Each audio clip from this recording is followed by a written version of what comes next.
Are your digital devices secured? Hello everyone, I'm Rahul Devdar. I am Prasanna Naidu and you are listening to the Right Views podcast. So, I obviously am sure that our digital devices of the quote unquote common man are not secured because recently there was an attack on the US government agencies and many big private companies of the US where these companies are secured by there are many firms securing their digital infrastructure, but they were hacked and all their important data was funneled to, they are claiming, Russia or maybe China, or don't know where it is, but US is claiming Russian people had attacked this. So it is now popularly known as the SolarWinds attack because SolarWinds was the name of the software through which this attack was targeted.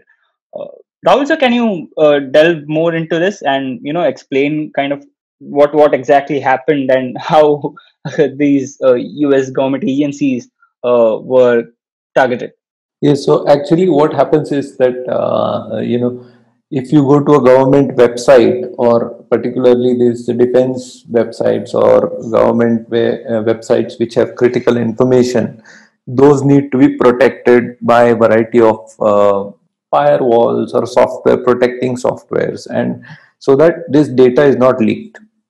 Now, what happens essentially is, if you want to choose to attack this database, then it's almost impossible, because it is well protected and it is also guarded these days by cyber warriors and members of the cyber security teams that are actively tracking. So it's not no longer antivirus. You install an antivirus and things will work out, but there are active members of cyber security team which monitor the traffic to your servers, which kind of ports are being accessed, what kind of data is being transmitted, which is general kind of data or different kind of data. And this data is being monitored on a regular basis. So hacking these are sort of very difficult, if not impossible. But there is another way to create a vulnerability in this system, and that is, let's imagine that these defense computers are like a safe, a bank safe which you can open, and once you are inside, the data is inside. So from outside, if you want to break the system, it's very difficult to break the locks and safe, the high security systems, and go inside. But if someone is legitimately going inside, you can put something with him that can act as a uh, you know device which infiltrates the local data, and it can come along. So basically, you can imagine that in this locker room, a person goes on into that locker room with proper work. He has some proper papers or something to do. In his pocket, you put a separate device which can, when he goes inside, this device remains in that locker room. It collects all the information while the locker room remains locked from outside. Inside, it is collecting all the information. Next, after me, you have gone in after like 2 3 days, and when you go in, this device gets into your pocket and comes out legitimately. Now, Mm. the beauty of this is that you cannot detect, because the person who went in was a legitimate person. He carried legitimate things, and person who came out in the next few days later was a legitimate person who was, like, let's say, the general, army general himself went in on day one. In his pocket, that device was there, and it went and took out, and next day prime minister came out and the device came out with him. So you cannot suspect anyone. The question is how to execute this. So you execute it by tracking the legitimate carriers of software, of devices or databases, or access, people who have access, legitimate access. You tackle them. So that's why they are calling this a supply chain attack. So who is allowed into your building? People, your employees. So instead of hacking the system of the US uh, Directly. army, you hack the WhatsApp of one of the soldiers who is guarding that security person. His Hmm. WhatsApp you hack, and through that you try to access all the information. So this is the reason. The reason why this attack got a lot of prominence was that it was embedded in the software of a company which did not know that such a software code has been embedded in its softwares. And this company was supplying these softwares to US government agencies. So, for example, everyone uses Microsoft Word. So, someone inserts a code in Microsoft Word which says ki whatever is typed in your Microsoft Word will be sent to, let's say, Russian or Chinese agency. So Microsoft Word gets installed in all computers, even in Department of Defense. So Hmm. they will not suspect this Microsoft Word because it is Microsoft. Microsoft deliberately hasn't put any of this software code, malicious code. Hmm. So this is the beauty of this attack. Ki someone has inserted into this code a malicious some bit which is compromising the security of variety of institutions. Now because because this code cannot be inserted in specific Microsoft Word version which is going to defense, it is inserted in all Microsoft Word. I'm just using an example of Microsoft Word, otherwise Microsoft will get angry with us. But the thing is that so all programs, so everyone's Microsoft Word has that malicious code. Now it is activated only for certain people, and that is where it is more malicious, because this SolarWinds company, which was developing and supplying software to many of the banks, many of the power companies, including US government offices, and they have this software embedded in them. And that is the reason. So, this is meant to capture data and relate it to a certain server. And this is more dangerous because maybe they were trying to directly attack the defense servers first, where if they succeed they would have got the data of the defense intelligence agencies, etc. But now their malicious code is present in not only defense agencies or US government agencies, it's available in other banks or other private companies of US. So they have more access to more data and like a lot of it. Exactly. Actually, this reminds me of two important points. One is that when the Chinese stole the designs of some aeroplanes, fighter aircraft, and some submarines and some weaponry which they stole from the US, they tried to directly attack the Department of Defense servers, and they were not successful.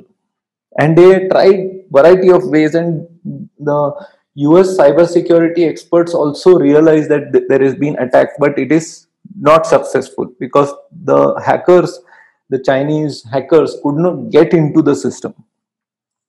So instead, what they did is that they hacked the suppliers who supplied metal to these, who had some bits of submarine plans. This is the way we want the metal shape. So they hacked their system to get those plans. Then they hacked the engine suppliers' systems to get engine plans. And this is how they assembled all the suppliers they attacked, and they got their plans from individual suppliers, and then they put it together. So this is one point which I wanted to make. So this is a supply chain attack which they are calling is yes, it is supply chain attack, but this is not a novel supply chain attack. These kinds of attacks have been conducted, active attacks. This is more of a passive attack, and that kind of passive attack is the danger what we perceive, which is the second point I wanted to make in the 5G technology. So 5G technology is like everything talking to everything. So machines like your TV sending a signal to your router, your watch sending a signal, digital devices talking amongst each other.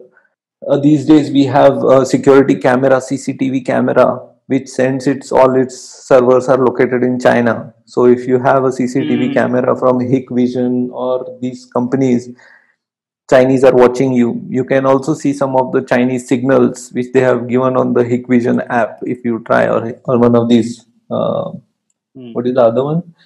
I forget. The Hikvision is what I remember. But if you go to their apps, this server is maintained in China. Okay. So same way, this is a dormant sleeper cell kind of attack, which is using 5G now, which will be carried out.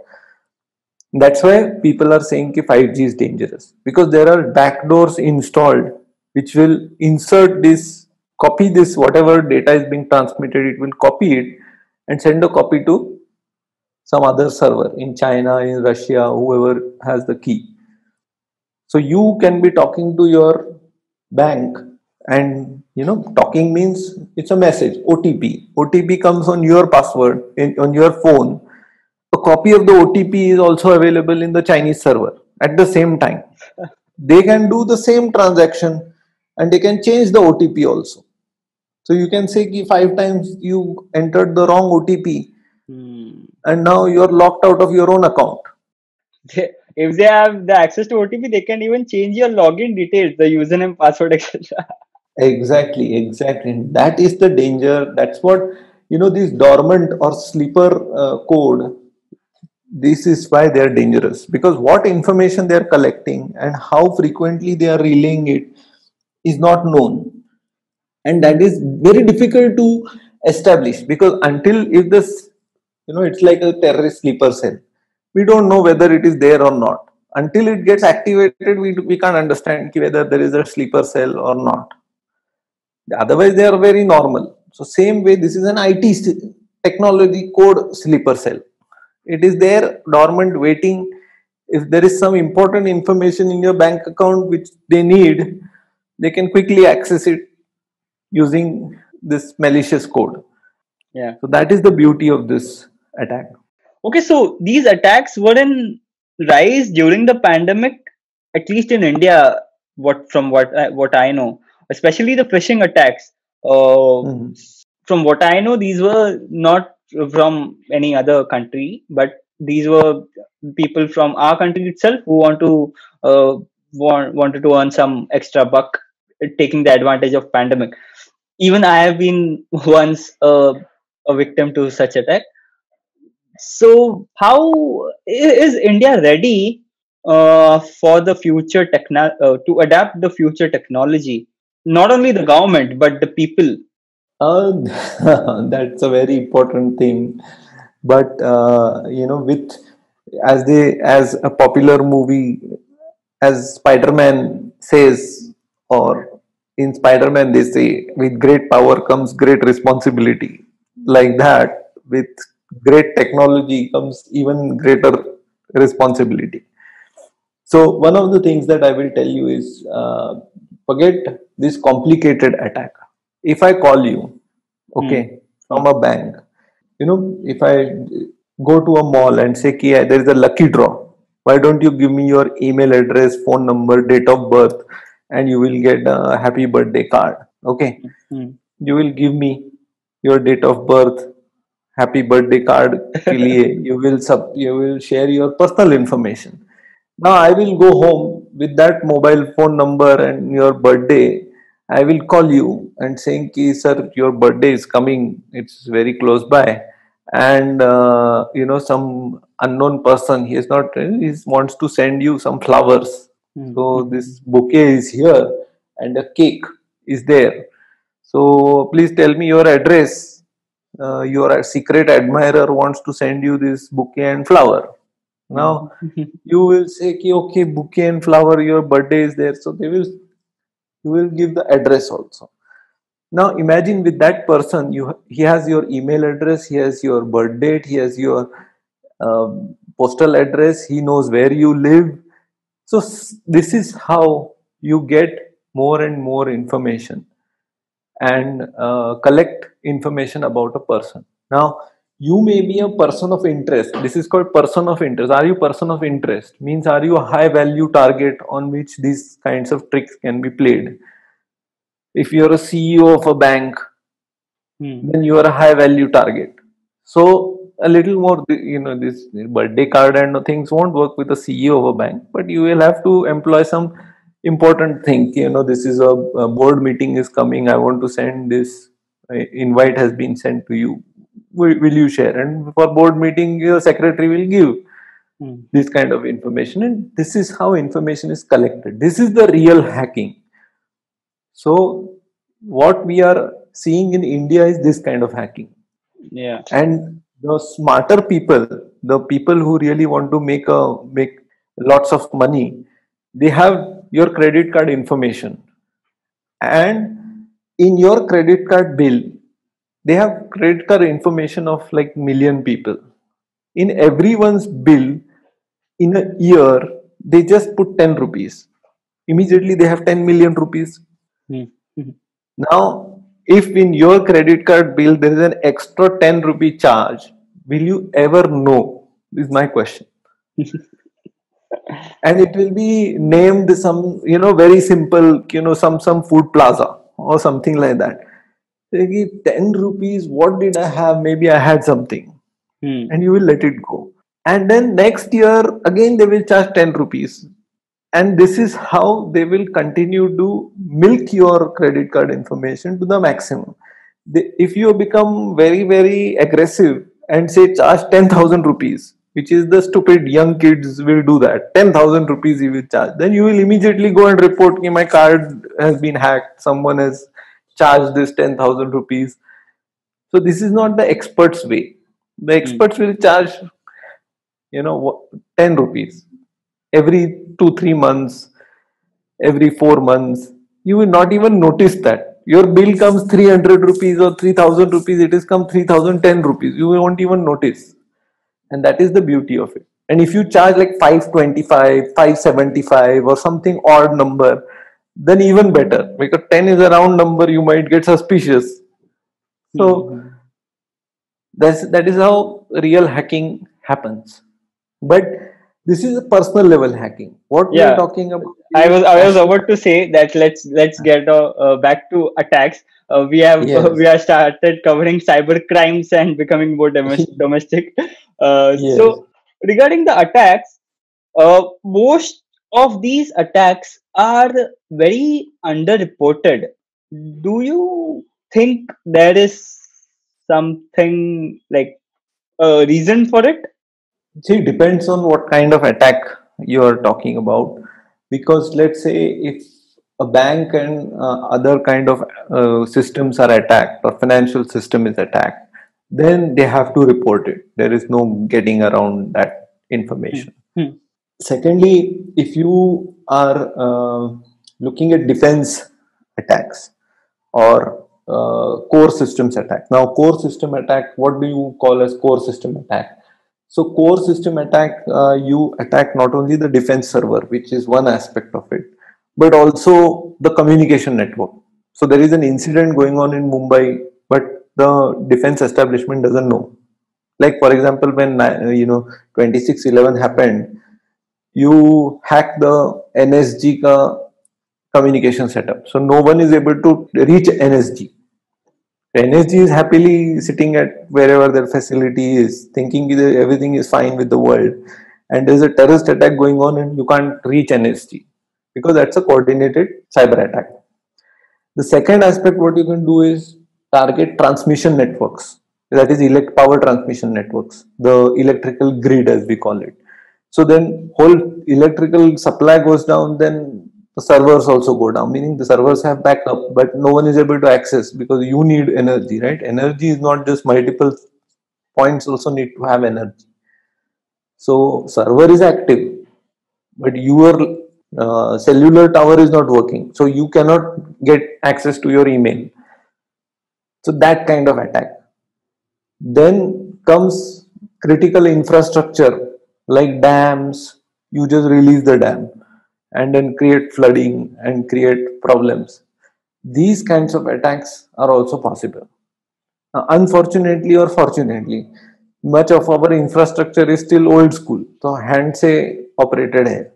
तो वो Hmm. Cyber attack करके कुछ फायदा नहीं है, क्योंकि अपने इधर तो पावर जाता रहता है. So our dams, you cannot release our dams electronically. Some now it is possible, but you have to imagine that these are the areas where there will be attacks, or harbor where your submarines and everything is there, they will be attacked. So those things will be a difficult thing to manage. Even like even in advanced countries like Singapore or Tokyo, if you attack the traffic signal networks, then you will create chaos. It's a kind of uh, terror attack only, cyber attack, but terror attack. So all these systems now need to create protection for themselves, Hmm. and that is a challenge. So imagine your metro systems, your metro trains are running every 3 minutes. Okay, Hmm. Hmm. suddenly some software attack happens, and that 3 minutes is come to -1 minute, which means train will collide, Hmm. right? Hmm. And that will create a problem. Now, does your software prevent that? That is the question. Right. So all these kinds of issues need to be tackled when you uh, look at cyber security, the national level cyber security, not your device. No, obviously that is important, but even the personal at personal level, it is very important because it will be very easier if each person becomes more aware, each citizen Exactly. becomes more aware. Then obviously it will be very easier for the government and to handle the national security.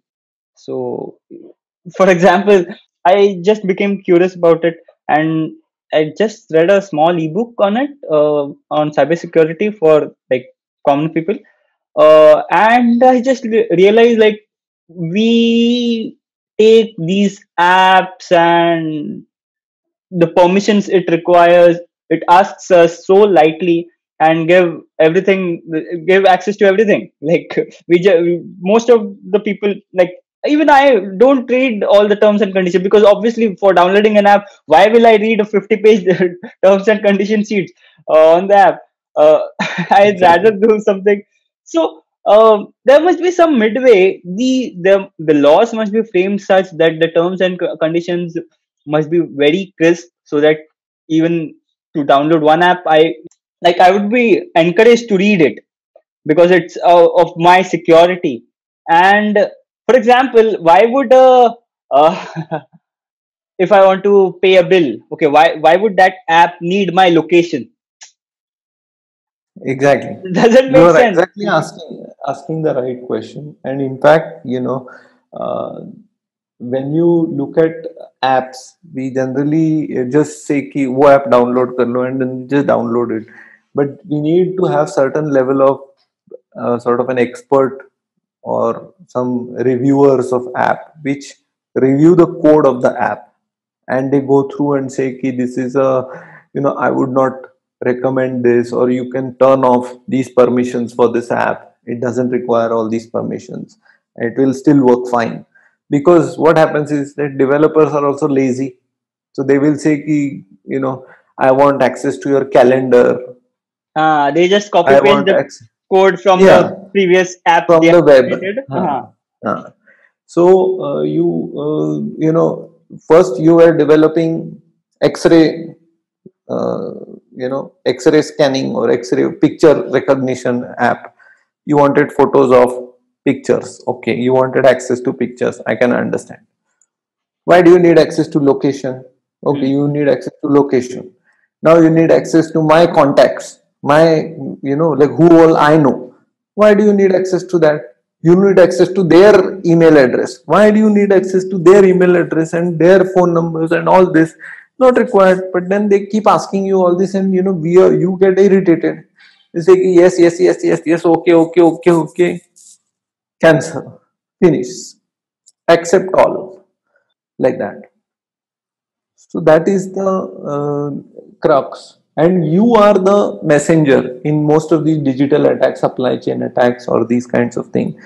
The weakest link is attacked, and you are the weakest link in most, because you have downloaded lots of, you have downloaded an app for dictionary. This dictionary app wants access to your photos. You have said okay. And this dictionary app, which is free dictionary, is sending your photos to Chinese server. You are happy with it. Oh my god. So if I one starts reading the terms and condition word to word of every app, uh, they are going to kind of explode with surprises. Oh my god. Where are my photos and contacts are going and why? Yes, Yeah, it's kind of funny, but it's serious at the same time. Okay, so now let's talk about the war technologies because this is going to play a massive role in future warfare, like the drone warfare which we had discussed in a previous episode. We'll link that episode in the bio. This the cyber warfare is also going to play a huge role. How should we prepare for it, and like what future do you see? I mean, a few examples you gave, like you can use those tools to attack not only on the border but inside your territory by hacking your trains, metro systems, by hacking your uh, personal devices and all those stuff. So the future war, which will be fought between countries or nations, won't be on borders alone. It would be inside and outside and on air, everywhere. exactly. And now you add artificial intelligence to it. So artificial intelligence means, like today, if you want to attack some cyber attack, if you want to conduct, you need to have a dedicated team of 8, 9 people working on that, looking at. Once you have AI, it can do it on the side, Hmm. and then it can keep looking who is the most vulnerable. When you leave your phone unlocked, it can monitor, listen in, it can read through your chats. Because at this, the point of attack, what happens is ki many times you don't know who is the person of interest. You have attacked massively, like the malicious code is with all Indians, assume. You don't know which is Modi's phone, which is Amit Shah's phone, and which is Prasanna Naidu's phone, and which is Rahul Deva's phone. If they hack our phone, they are going to get nothing, Hmm. nothing of value. General, all these, Hmm. apps, these discussions and podcasts they will get, but Hmm. more than that, nothing. But if they hack Modi's and Amit Shah's phone, but how to know? So for that, someone needs to look at and read through chats of all the phones. Now, Hmm. who will read? An artificial intelligence software can read it for you. It can scan through the chats of all the phones and say, these 100 crores are definitely not important people. These 30 crores are important. Out of these 30 crores, these five seem to be very important. Look at them. And then within that, you add and say, these two seem to be very important. These seem to be Modi and Amit Shah. And can find out.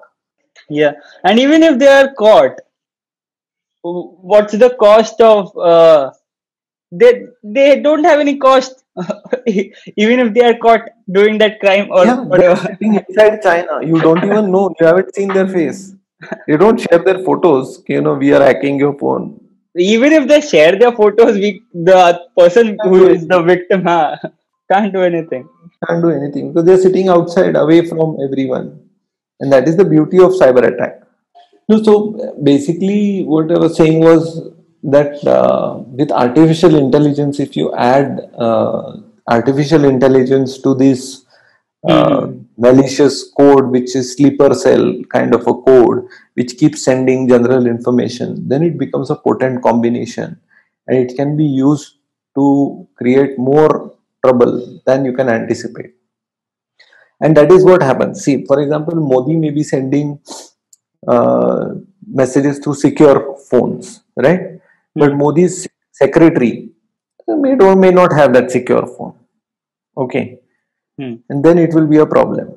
Or his BJP, his party secretary may not have that phone, and Modi might still forward some messages to him, and he might forward Hmm. some messages to him, and through him, Modi's phone can be hacked, and that is what becomes that is how the vulnerability has to be protected across. So if Modi's secretary or even Modi's driver is not alert to these threats, he might compromise national security without even knowing.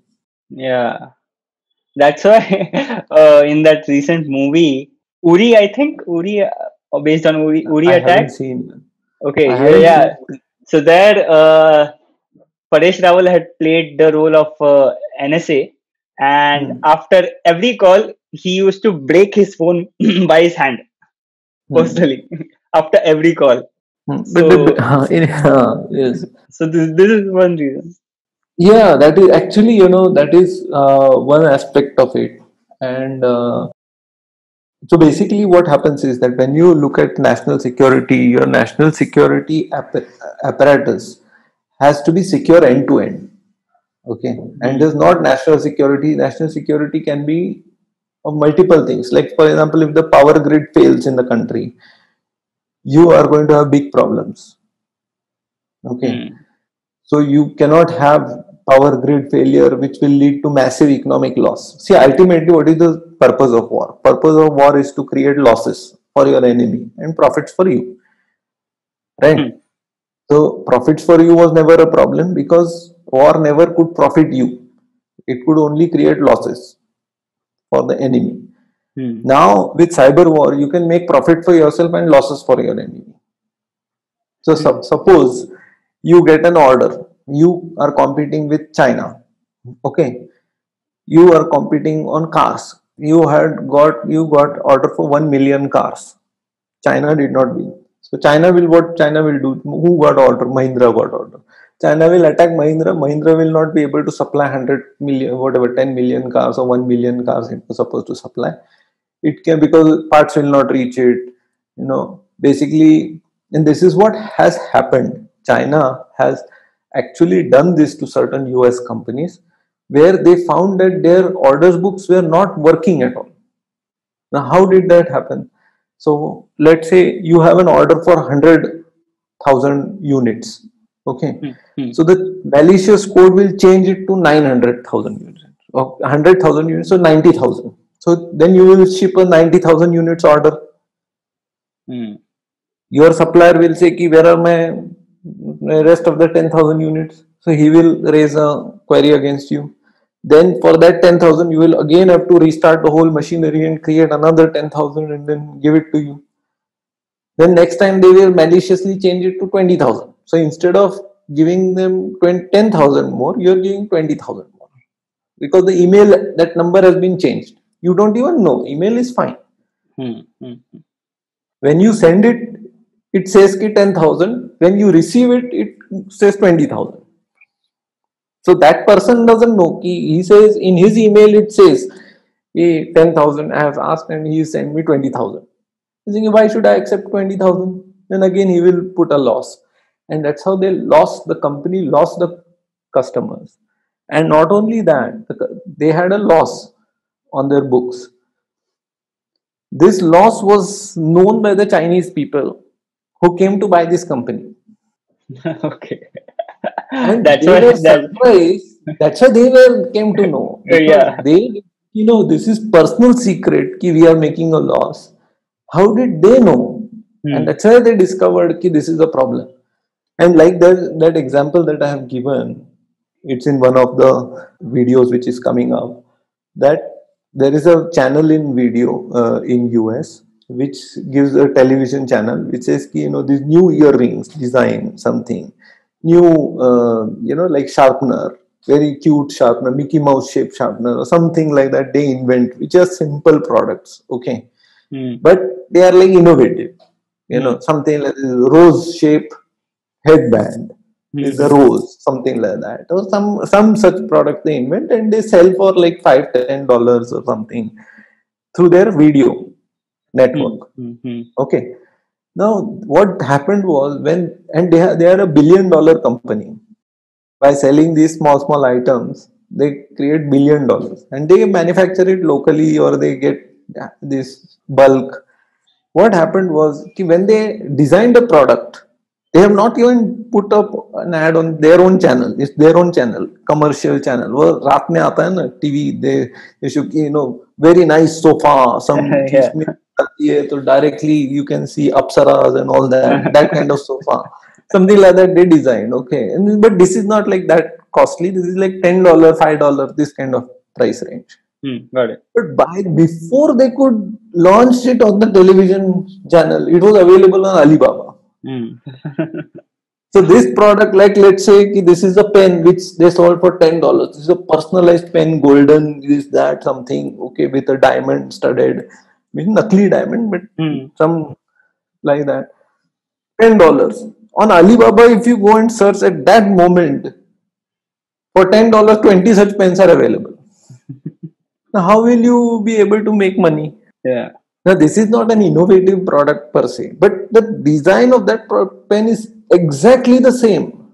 It says also whatever, this is like let's say you can call it, let's say, Spider-Man pen. This is a Spider-Man. Then their Spider-Man pen will be exactly like yours. Okay, ditto. It will even have your own company's mark on it. And it will be 20 pens for $10 and you will be trying to sell one pen for $10. Who will buy? Yeah.